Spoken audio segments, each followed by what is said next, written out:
If you want it, you can grab it with your hands. Nothing's out of reach. If you really want something, if you need it, you can grab it with your hands. Nothing's out of reach. If you really want something. Hello all you wonderful people out there, welcome to Jamaican Experience. My name is Gabi and today I'm going to tell you all about Uli accident and what happened after. Big thank you to all the people who subscribe to our channel. Keep it up, subscribe, share, like and comment below. Remember that. So remember last time I told you all about the accident and my butterflies and how my life turned upside down again. So remember last time I said we were searching for my ex-husband because we couldn't find him. So we went to Montego Bay Hospital and he wasn't there. So when we finally found him, it was at Farmers Hospital, and it was quite a shock because when the two of us saw him, we just couldn't believe him that, because he did look just terrible.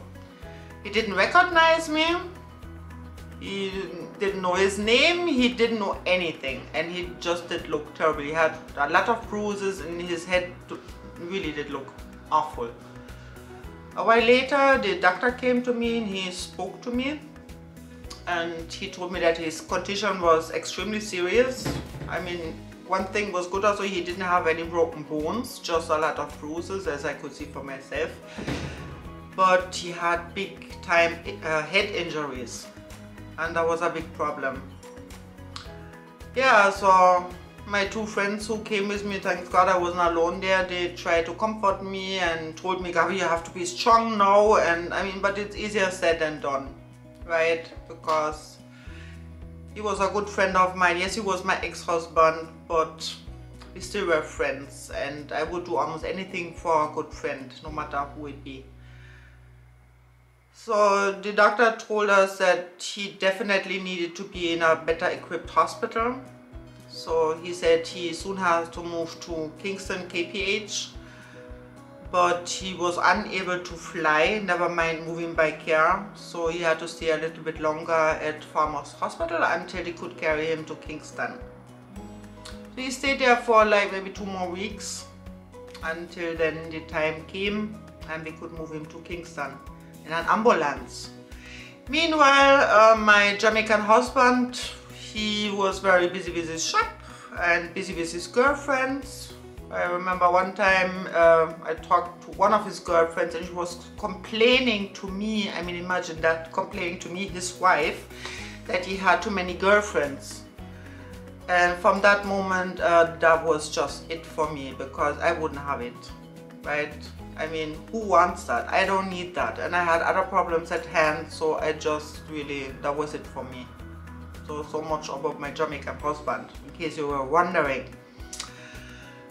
So when finally time came and we could move him to Kingston, I went with him inside the ambulance. It was a terrible drive. I will never forget my entire life. I never felt so helpless before, because there was nothing I could do. He was screaming the entire 3 or maybe 4 hours. I don't remember how long it took. But he was just screaming in agony and pain, and it was just awful, absolutely terrible. When we finally reached Kingston, they brought him to his ward. It was very big. I mean, remember, it was Kingston, that's the capital from Jamaica, and a much bigger hospital, and a total different story. Unfortunately, I had to go back to Montego Bay, so I went to the car park and I got a bus. And I went back to Montego Bay. I had things to take care of. One of those things being called his mother, right? Because she needed to know what happened to him. I also called his 2 brothers. And I was extremely disappointed because his mother literally told me that I was lying and I was just making up the entire story because I just wanted the money. I mean, really? I mean, everybody who knows me know I would never do such things, and how could you lie about something like that? I was so disappointed, and it was really a joke. So there was no help coming from there. His brothers didn't say it exactly like that, but he said they don't have money. And the two of them had their own business, and I know they had money, but they were not willing to help. So then I called my mom, and she was the first one who did send money from Germany. Remember, I just moved in a brand new place, 28,000 odd Jamaican dollars rent. My car just was in some garage, I didn't know where, because the day before the accident I asked my ex-husband to please carry it to a garage because he had some minor fixing to do. So I didn't know which garage he put the car. I didn't have a clue. I remember I went to all kind of places. I took the car before and I couldn't find my car. So that was my main income and it was just gone, just like that. So I went to a couple of friends, some taxi drivers at Bottom Road and some other guys I know who did also drive taxi, and I asked them to please, if they see my car, please let me know, and they promised to do so, and if they see the car they will let me know. Right. Another story also was, remember that German couple I told you about, the ones we were going to make business with or doing business. All the information, telephone number, address was all in my ex-husband's wallet, which was stolen. So I had no means to contact them or any telephone number, so that business deal just went down the gully. So that was gone too. So I was really extremely disappointed, as you can just imagine. I mean, I went from way above there to way down the hill, right? My entire life changed. And I remember one evening I went to Walters to meet some of the friends there, and all of them gave me their love and encouragement and said don't give up, and you're the only one who can help him now. And they collected some money for me so I could pay all the bills, never mind the rent. Remember, I just moved in this big place where I had to pay like 28,000 Jamaican dollars just on rent alone, which was absolutely crazy, and without a taxi that was almost impossible to pay for that. So they gave me some money, and nicely so that couple, the ones who rang at my doorbell the morning after the accident and said, "Oh Gabi, thanks God you're still alive." That couple, they wrote a note for me. It was a small piece of paper, and on that note was sort of like a map of, I think it was Holborn Road, and a couple of places there where I could stay. It says about 600 to 800 Jamaican dollars to stay in one of those places. They also bought a ticket for me so I could fly to Kingston, which would be much faster, and I tell you, I was so grateful. And it was so sweet. So I didn't feel all left alone, and it was really nice. So I went back to Kingston by plane this time, and I remember finding a place at Holborn Road. I went back to KPH.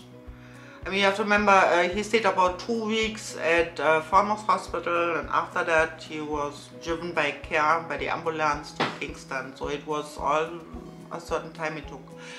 And then in Kingston, the doctor told me that he soon would have his operation because they were waiting for that for the right time. And doctor also told me that they didn't know how much he would recover and how his brain would react, if he would ever really remember everything, or how much brain damage there was at the end. So it wasn't really entirely good news. But one good news was at least he did recognize me. I remember one very embarrassing part when nurse told me, I mean, things in Jamaica are a bit different, at least in the public hospitals. So nurse told me to wash him, which is actually no problem also, but you have to remember there are some other guys all around. It's a big ward, and everybody just was watching me like how I was washing my ex-husband, and I felt so embarrassed, I can't even tell you, because everybody was just looking every move I did make. But anyhow, I did it, And there was this nice guy, I met him from the very start when we brought him to the hospital. I still remember he was a jockey, horse race and so, you know, jockey. And he was the one who told me from the very beginning, Gabi, don't worry, I will look after him and make sure he's alright. So every morning I went there, he gave me an update and he said to me like, oh, it was a bad night, and he screamed the entire night through, maybe on 1 or 2 occasions. They all got some sleep and he was quiet and calm and actually did sleep. So the guy was very sweet. Another very sweet person was the taxi driver. From the very start, it was the same guy who drove me from Holborn Road to KPH. He drove me directly to the entrance from the hospital, so I didn't have to walk or anything because it was right in election times, so things not really so pretty. And he picked me up at a certain time at the same place, and he was always punctual. One time I felt so down and I was so sad and I was crying and think like, that guy, he invited me to the movies, took me to the movies and just to cheer me up, and I will never forget that. That was so sweet, really. So after he had his operation, I soon had to go back to Montego Bay, taking care of some things, you know. So I remember when I went back to Montego Bay, it was the day of the election. An election in Jamaica can be quite something sometimes with JLP and PNP, you know. Oh, I just forgot to tell you, I remember, I think it was the day before I left, there was a big shootout right in front of KPH. So we all looked through the window and we saw how some guy got shot. I mean, somehow lucky for him, he got shot right in front of the hospital, so they could save his life, and he actually survived. So it wasn't all that safe, right? So the next morning, very early, that taxi man, he picked me up from my small hotel and he drove me to Kingston Airport. And it was really weird. It was a weird, eerie feeling.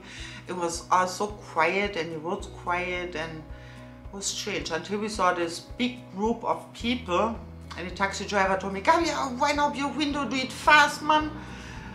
And so the people, they must have noticed that we wind up our windows so fast, and they shouted on, say, are you afraid of us? Don't worry, we won't do you anything, we don't mean any harm.